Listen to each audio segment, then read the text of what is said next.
I'm Jenn, the Holistic Health Boss, your functional diagnostic health practitioner and expert, and I'm here to tell you about how I ate bread and how I recovered from it. Yep, you heard that right. I ate bread, and not just a little bite or a slice. I had it at least 3 times in the past 3 weeks. I am human, health-minded as can be, but definitely human. I also drank a lot of wine and ate quite a bit of cheese. But when in Portugal, you must do as the Portuguese do. You've probably heard me talk a lot before about how important it is to avoid inflammatory foods such as gluten-containing bread, dairy, sugar, soy, alcohol, and even all grains, nuts, seeds, beans, and legumes and nightshade vegetables if your body is in a pro-inflammatory state.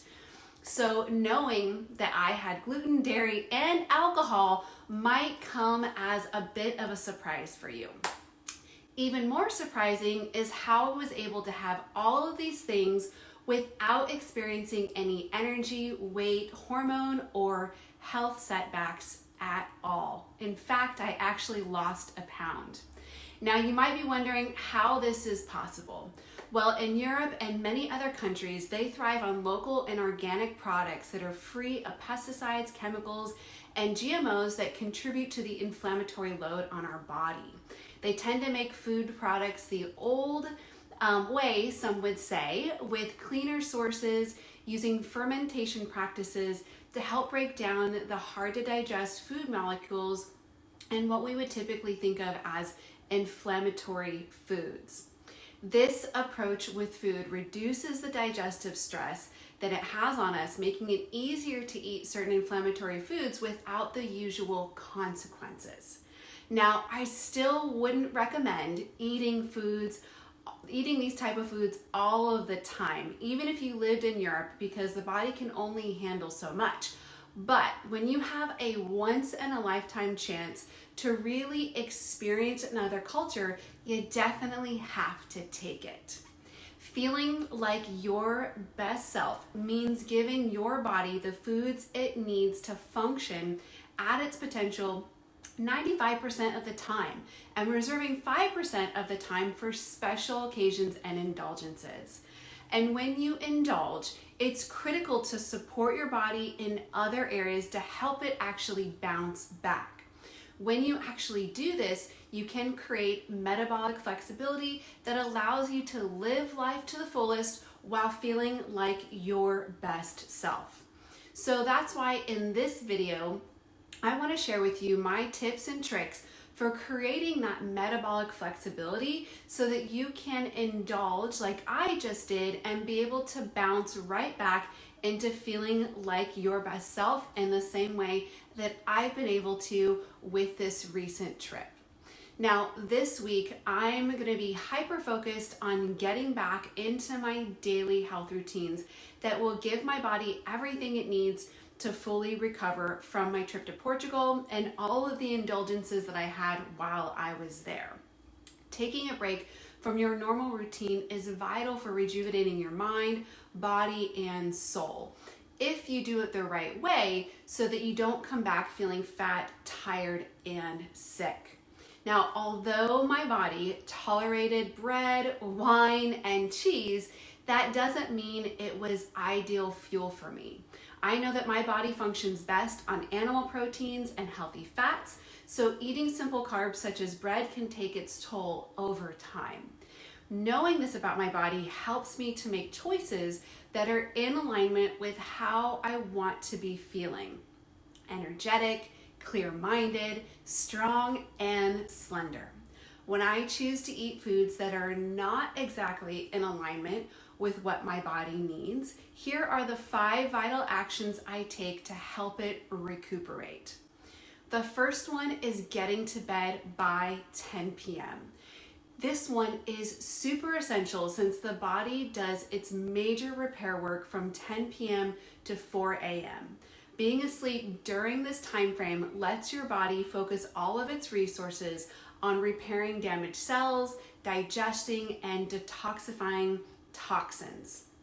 One of the worst choices that you can make after indulging in some less than ideal foods is robbing your body of this precious time that it needs to restore the damage that these foods can cause and some of the toxins that can come along with them. Now, vital action number 2 is workouts equal walking. This is true for me most of the time, and if I'm not walking, I'm doing some low intensity weight training. After indulging, most people want to burn off what they ate at the gym and end up doing more damage than good for their body. Think about it. Most of the foods that you indulge in are less nutrient dense than ideal food choices, leaving your body in a nutrient depleted state. Doing intense workouts requires an abundance of nutrients for recovery. Exercise can add additional stress to your body when it's already in a depleted state, resulting in low energy, weight gain, hormone imbalances, and other health issues. So, opting for less intense forms of movement will help your body bounce right back after a few treats. Vital action number 3 is to balance your food ratios. Yes, I ate bread and drank wine, but I didn't indulge in these things alone because I know having carbs or sugar all by themselves is the quickest path to an energy crash. Pairing carbs and sugar with protein and or fat will help balance your blood sugar levels, giving you even and long-lasting energy. Luckily, in Portugal, there was a wide variety of decadent meats and seafood to choose from as pairings. This is also why I allowed myself to have some cheese for its high fat content to help strike a balance. Now, vital action number 4 is establish eating windows. When I'm stressing my digestive system with indulgences, I also give it a recovery break by establishing eating windows.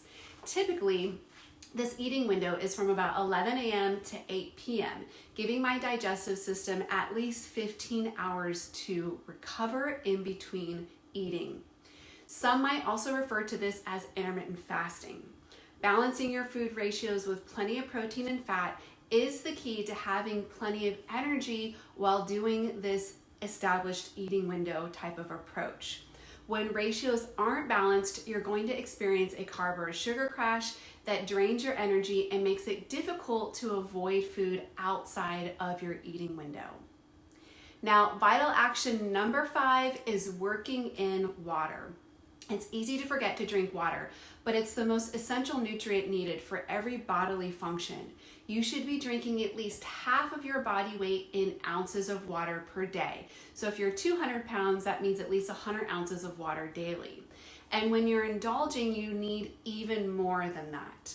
So I always aim to drink at least half of my water intake before starting my eating window. And you'll almost always find me with a bottle of water within reach. Every time I ordered a glass of wine, I also ordered water to go along with it to help with that balance. Water keeps you hydrated while consuming things that dehydrate you, such as alcohol or even carbohydrates, and it helps to flush out toxins. So remember to always work in your water.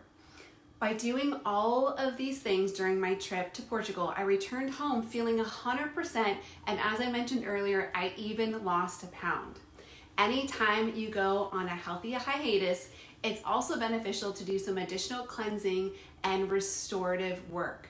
For the next few weeks to help my body fully recover, I'll be doing some deeper work such as using my castor oil pack at least 4 times a week to boost digestion and detoxification, going 100% on an autoimmune paleo diet and alcohol-free to reduce inflammation, hitting the chiropractor and the acupuncturist to eliminate physical stress on my body from tight muscles or bones that are out of alignment from traveling, and sitting in my infrared sauna, followed by doing a cold shower to flush out toxins, and also taking collagen peptides daily to help repair my gut lining.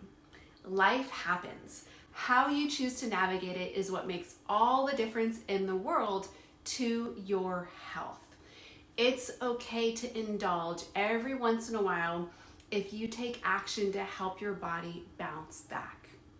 Now, I hope you found this incredibly insightful. I would love to know what your takeaways are. Please leave a comment below, and I will see you in the next video.